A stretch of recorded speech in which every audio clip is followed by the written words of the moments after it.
வணக்கம் ஃப்ரெண்ட்ஸ், இன்றைக்கி நம்ம பார்க்க போகிற ரெசிபி வந்து ஆப்பத்துக்கான மாவு ப்ரிப்பரேஷன் தான் பார்க்க போகிறோம். முதல்ல நம்ம 1/2 கிலோ பச்சரிசியை எடுத்துக்கலாம். பச்சரிசியை இப்போ நம்ம நல்லா வாஷ் பண்ணின்னு வந்துட்டோம். இதில் இப்போ 1/2 மூடி அளவுக்கு நம்ம துருவின தேங்காவை சேர்த்துக்கலாம். இப்போ பார்த்தா பச்சரிசியும் துருவின தேங்காயும் நல்லா ஒரே சேர ஒரு 4 to 5 மணி நேரம் ஊறணும். தண்ணி ஊறுறதுக்கு நம்ம வந்து திட்டமாக தான் வச்சுக்கணும். ஏன்னா வந்து தேங்காய் தண்ணி இப்போ எல்லாமே துருவின தேங்காய் இந்த பச்சரிசி எல்லாம் நம்ம ஒன்றா சேர்த்து தான் அரைக்க போகிறோம். அதனால் ஊறுறதுக்கு மட்டும் அளவாக நம்ம தண்ணி வச்சுக்கினா போதும். தேங்காய் துருவி சேர்க்குறதுக்கு முன்னாடி பின்னாடி இருக்கிற இந்த தோலி பகுதியை வந்து நம்ம எடுத்துகிட்டு அதுக்கப்புறமா துருவி தான் சேர்த்துக்கணும். இப்போ வந்து நம்ம ஊற வச்ச அரிசியை வந்து மிக்சர் ஜாருக்கு மாற்றி 2 ஸ்பூன் அளவுக்கு சர்க்கரை சேர்த்து அரைச்சிக்கலாம். அது கூடவே வந்து நம்ம 1/2 கரண்டி அளவுக்கு சாப்பாடும் சேர்த்து அது அரைச்சிக்கலாம்.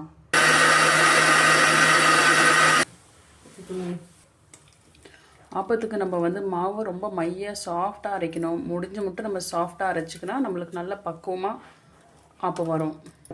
நல்லா பஞ்சு போல் மெத்துன்னு வரும். குறைன்னு அரைச்சாக்கா நம்மளுக்கு ஆப்பம் வந்து கண்டிப்பாக வராது.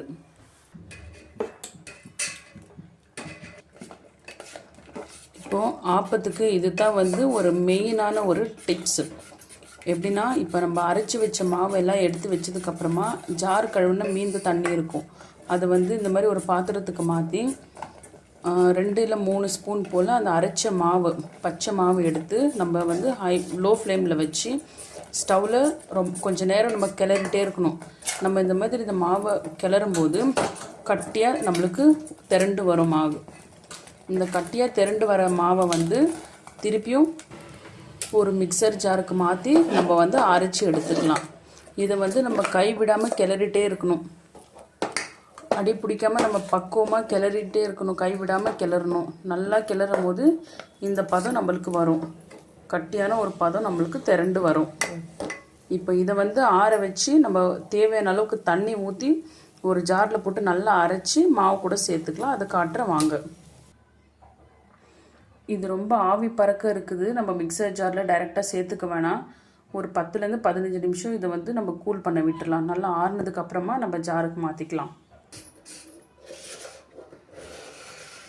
இப்போ ஆறுன இந்த மாவை வந்து ஒரு மிக்சர் ஜாருக்கு மாற்றி நம்ம அரைச்சிக்கலாம். இந்த ப்ராசஸ்க்கு நாங்கள் வந்து கப்பி காசுறது அப்படின்னு சொல்லிட்டு சொல்லுவோம். இந்த மாவு வந்து கப்பி அப்படின்ட்டு சொல்லுவாங்க.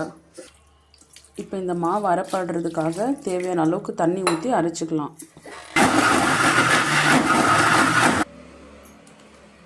இப்போ நம்ம அரைச்சி அந்த கப்பியை வந்து ஏற்கனவே அரைச்சி வச்ச ஆப்ப மாவோட கூட நம்ம கலந்து நல்லா மிக்ஸ் பண்ணி விட்டுடலாம்.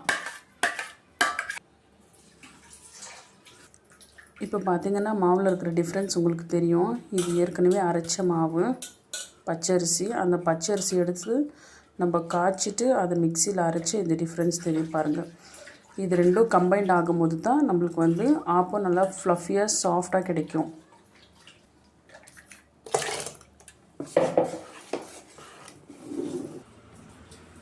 இப்போ ஆப்பத்துக்கு தேவையான அளவுக்கு உப்பு கலந்து நம்ம வந்து புளிக்க விட்டுடலாம். ஓவர் நைட் புளிக்க விட்டுடலாம். ஒரு 8 மணி நேரம் நல்லா புளிச்சு வந்தால் காலையில் ஆப்பம் நம்மளுக்கு நல்லா சாஃப்டாக கிடைக்கும்.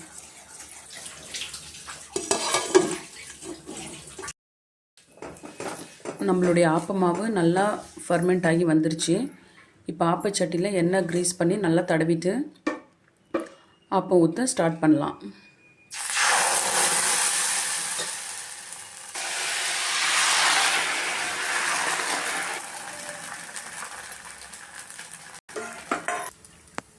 நம்ம ஆப்பம் இப்போ நல்லா வெந்து வந்துட்டுருக்குது. ஆப்பம் செய்யும் போது நம்ம வந்து ரொம்ப லோ ஃப்ளேமில் சிம்மில் வச்சு தான் நம்ம ஆப்பத்தை ஊற்றணும். அப்போ நல்லா கிறிஸ்பியாக வெந்துருச்சு. நல்லா மெதுவாக நடுவில் நல்லா மெத்துன்னு பஞ்சு போல் சாஃப்டாக இருக்கும். ஓரங்களெல்லாம் நல்லா கிறிஸ்பியாக இருக்கும். இது கூட தேங்காய் பால் வச்சு சர்வ் பண்ணால் சூப்பராக இருக்கும் ஃப்ரெண்ட்ஸ். நம்மளுடைய சாஃப்ட் அண்ட் ஃப்ளஃபியான ஆப்பம் தயாராகிடுச்சு. இது கூட நம்ம தேங்காய் பால் வச்சு சர்வ் பண்ணலாம். அட்டகாசமாக இருக்கும். கண்டிப்பாக ஒரு முறை ட்ரை பண்ணி பார்த்துட்டு சொல்லுங்கள் ஃப்ரெண்ட்ஸ். தேங்க்யூ.